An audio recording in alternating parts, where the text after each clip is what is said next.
आप सभी का हार्दिक अभिनंदन करता हूँ, स्वागत करता हूँ। इसी क्रम को आगे बढ़ाते हुए आज हम शहीद भगत सिंह के जीवन परिचय पर चर्चा करते हुए उनके जीवन से जुड़ी प्रमुख घटनाओं पर नजर डालेंगे और उनकी देशभक्ति की भावना को समझने का प्रयास करेंगे। भगत सिंह का जन्म 28 सितंबर 1907 ईस्वी को ग्राम बंगा, जिला लॉयलपुर में हुआ था।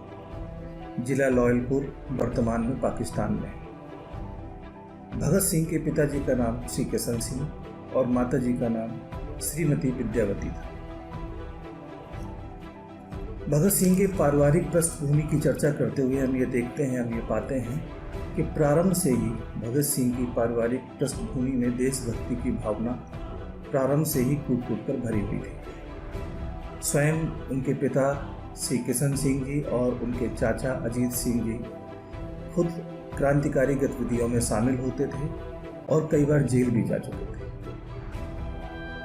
बालकाल में शहीद भगत सिंह के अंदर क्या विचार थे, उनके उन क्रांतिकारी विचारों को और देशभक्ति की भावना को समझने के लिए कुछ घटनाओं पर चर्चा करते। एक रोज भगत सिंह अपने पिताजी के साथ कहीं जा रहे थे।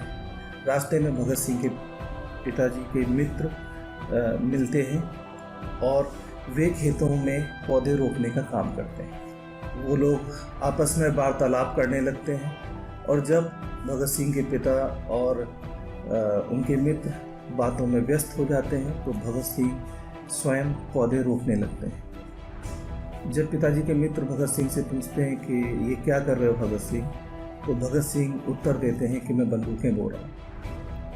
देखिए, महज 13-14 साल की उम्र में बालकाल अवस्था में किसी बच्चे के मन में इतने क्रांतिकारी विचार अगर हों तो आप अंदाज़ा लगा सकते हैं कि उस समय भगत सिंह की मना स्थिति क्या थी। देश के लिए बलिदान होने की इच्छा, देश के लिए कुछ कर गुजरने का जज्बा उनके अंदर साफ देखा जा सकता है। एक घटना और है जिसने भगत सिंह को पूरी तरह से बदल के रख दिया।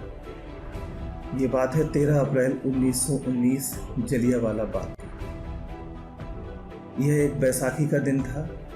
रोलेट एक्ट के विरोध में हजारों की संख्या में लोग वहां एकत्रित हुए थे, जिनमें पुरुष, महिलाएं और बच्चे शामिल थे।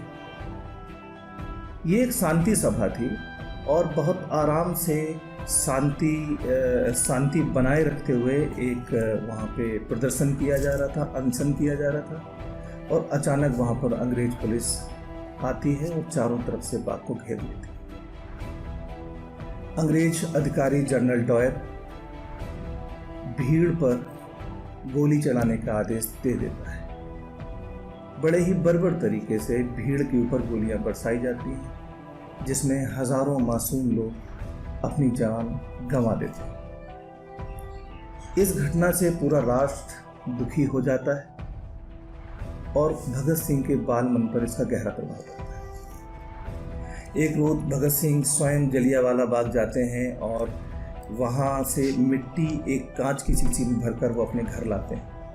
उनकी माँ के पूछने पर वो बताते हैं कि माँ, ये हमारे अपने लोगों की मिट्टी है जिन्होंने अपने देश को आज़ाद कराने के लिए अपने प्राणों की आहुति दे दी है।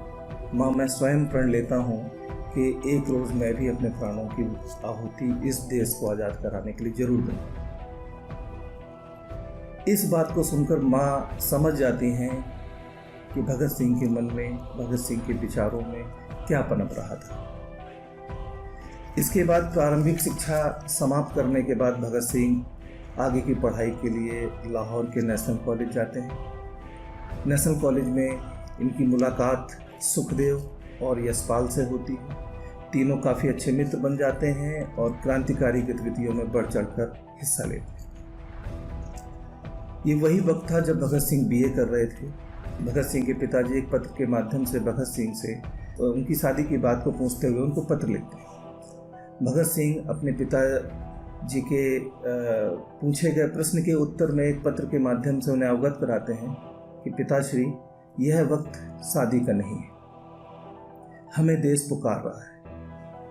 मेरा तन, मन, धन सब राष्ट्र को समर्पित है और आप मुझे आशीर्वाद दें कि मैं अपने विचारों पर दृढ़ रह सकूं, अपने आदर्शों पर खरा उतर सकूं। सन 1926 ईस्वी में लाहौर में भगत सिंह ने नौजवान सभा का गठन किया। इस सभा के निम्न उद्देश्य थे। इस सभा का पहला उद्देश्य था स्वतंत्र भारत की स्थापना करना। दूसरा उद्देश्य था एक अखंड राष्ट्र के निर्माण के लिए देश के नौजवानों में देशभक्ति की भावना को जगाना, आर्थिक, सामाजिक और औद्योगिक क्षेत्रों में हो रहे आंदोलनों में बढ़ चढ़कर सहयोग देना और किसानों और मजदूरों को संगठित करना। इसके बाद इसी बीच भगत सिंह की मुलाकात प्रसिद्ध क्रांतिकारी गणेश शंकर विद्यार्थी से हुई। वो गणेश शंकर विद्यार्थी के विचारों से बहुत प्रभावित हुए और कानपुर में ही रहकर गणेश शंकर विद्यार्थी के साथ मिलकर क्रांतिकारी गतिविधियों का संचालन करने का मन बना लिया उन्होंने। तभी भगत सिंह को एक पत्र के माध्यम से सूचना मिलती है कि उनकी दादी माँ बहुत बीमार हैं और भगत सिंह को वापस लाहौर जाना पड़ता है। वापस लाहौर पहुंचते ही भगत सिंह को हिंदुस्तान रिपब्लिक एसोसिएशन का मंत्री बना दिया जाता है और क्रांतिकारी गतिविधियों की बागडोर उनके हाथ में सौंप दी। ये वही वक्त था जब 30 अक्टूबर 1928 को लाहौर में साइमन कमीशन आना था। ये वही कमीशन था जिसमें अंग्रेज सरकार ने आज़ादी की बात करते हुए उसमें किसी भी भारतीय सदस्य को शामिल नहीं। निश्चित तौर पे पूरे भारत में इसका विरोध हो रहा था और 30 अक्टूबर 1928 को लाहौर में भी इसका विरोध होना था।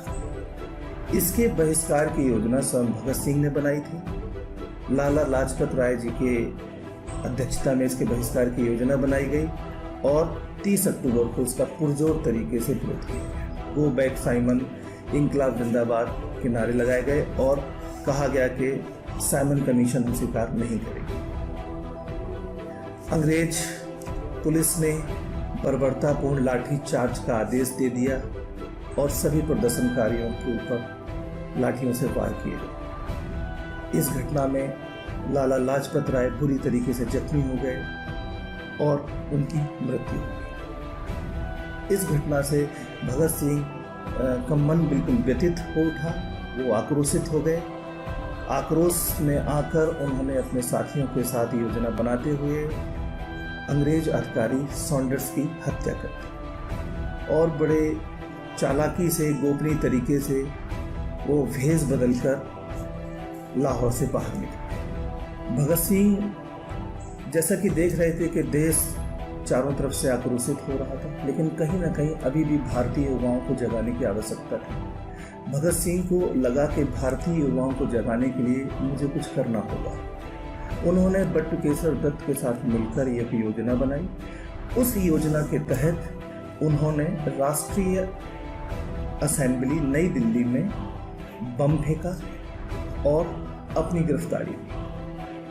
भगत सिंह का इरादा किसी की हत्या करना नहीं था। भगत सिंह चाहते थे कि जब हम असेंबली पे बम फेंकेंगे, उसके बाद हम जब गिरफ्तारी देंगे तो हमारे ऊपर मुकदमा चलाया जाएगा। उस मुकदमे की कार्रवाई को हम मंच बनाते हुए देश के युवाओं के अंदर देशभक्ति की भावना को जगा सकते हैं। ठीक ऐसा ही हुआ। देशभक्ति की भावना को संजोते हुए बटुकेश्वर दत्त और भगत सिंह असेंबली जाते हैं और वहाँ पर बम फेंकते हैं। भगत सिंह का साफ कहना था कि बहरों को धमाकों की ज़रूरत होती है। योजनाबद्ध तरीके से बटुकेश्वर दत्त, भगत सिंह असेंबली जाते हैं, वहाँ पर बम फेंकते हैं, पर्चे उछालते हैं, इंकलाब जिंदाबाद के नारे लगाते हैं और अपनी गिरफ्तारी देते हैं। अपनी गिरफ्तारी देने के बाद में सभी साथियों के साथ इन्हें लाहौर जेल में शिफ्ट कर दिया जाता है। जैसे ही भगत सिंह जेल जाते हैं और वहाँ की व्यवस्थाओं को देखते हैं तो भगत सिंह दुखी हो जाते हैं। वहाँ भारतीय कैदियों के साथ बड़ा ही दुर्व्यवहार किया जा रहा था। उनको जानवरों से भी बदतर भोजन दिया जाता था और उनके रख रखाव की कोई व्यवस्था नहीं थी। इस बात का विरोध करते हुए भगत सिंह ने ऐलान किया कि वो भूख हड़ताल करेंगे। लगभग 40 दिन से ज़्यादा की भूख हड़ताल लगातार भगत सिंह और उनके साथी करते रहे।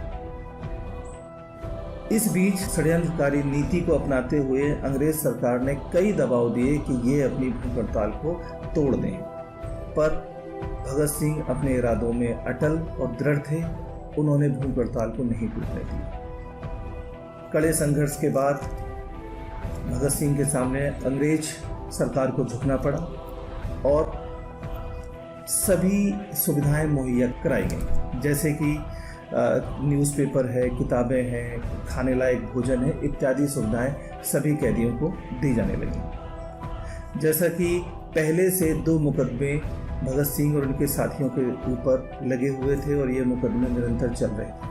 पहला मुकदमा था सॉन्डर्स हत्याकांड का और दूसरा मुकदमा था असेंबली बम कांड का। अंग्रेज सरकार चाहती थी किसी भी कूटनीतिक तरीके से इन लोगों को सजा हो, फांसी। अपनी दमनकारी नीति को अपनाते हुए इन्होंने गवाहों को बदलकर अपने नियमों में फेरबदल करते हुए भगत सिंह, सुखदेव, राजगुरु के ऊपर मुकदमा चलाया और मुकदमे के अंत में भगत सिंह, सुखदेव, राजगुरु को फांसी की सजा सुनाई। 7 अक्टूबर 1930 को तीनों क्रांतिकारियों को फांसी की सजा सुनाई गई। भारतवासियों में ये खबर जैसे ही पहुंचती है, पूरे देश में एक आक्रोशित माहौल पैदा होने लगता है। हर गली, हर मोहल्ले में भगत सिंह, राजगुरु और सुखदेव के चर्चे होने लगते हैं। अंग्रेज सरकार इस बात से डरी हुई थी कि पता नहीं आगे चल के क्या होगा। हालांकि फांसी की जो तारीख है वो 24 मार्च 1931 रखी गई थी, लेकिन जैसा कि हम जानते हैं कि अंग्रेज पुलिस हमेशा से, अंग्रेज सरकार बहुत डरपोक स्वभाव इस सरकार का था और ये नहीं चाहते थे कि भारतीय किसी भी तरह का हमारे ऊपर वार करें, हमारे ऊपर हमला करें। इनको अंदेशा था कि 24 मार्च को जरूर कोई घटना घट सकती है। लोग धीरे धीरे जेल के बाहर एकत्रित होने लगते हैं।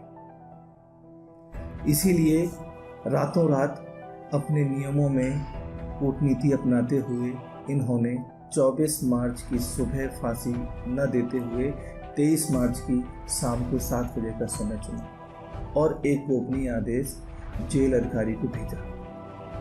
जब यह सूचना भगत सिंह को दी गई कि भगत सिंह, आपकी फांसी अभी होनी है और फांसी के लिए आप तैयार हो जाइए। भगत सिंह उस समय किताब पढ़ रहे थे, लेनिन के ऊपर पढ़ रहे थे। उन्होंने कहा कि एक क्रांतिकारी दूसरे क्रांतिकारी से मिल रहा है, क्या थोड़ा सा वक्त मिल सकता है?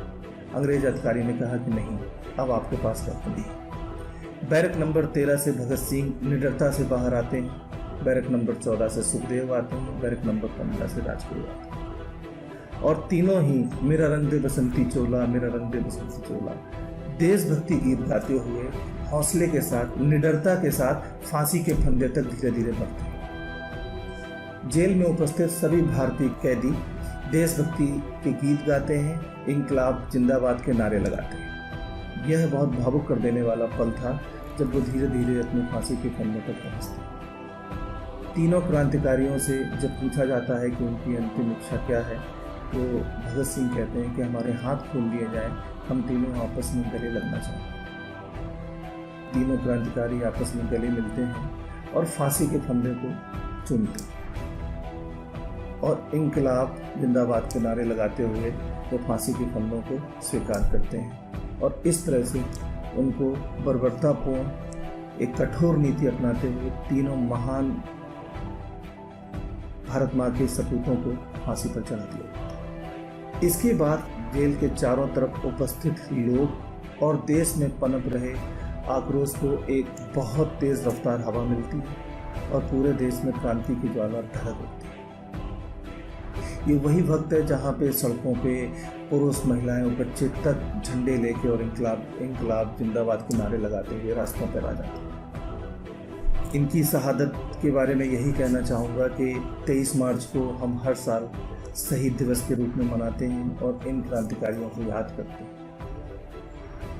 अंत में मैं आपको वो 4 लाइनें कहूँगा जो कि देशभक्ति की भावना से ओतप्रोत हैं और ये 4 लाइनें हम सबके दिलों दिमाग पर हमेशा छाई रहनी चाहिए।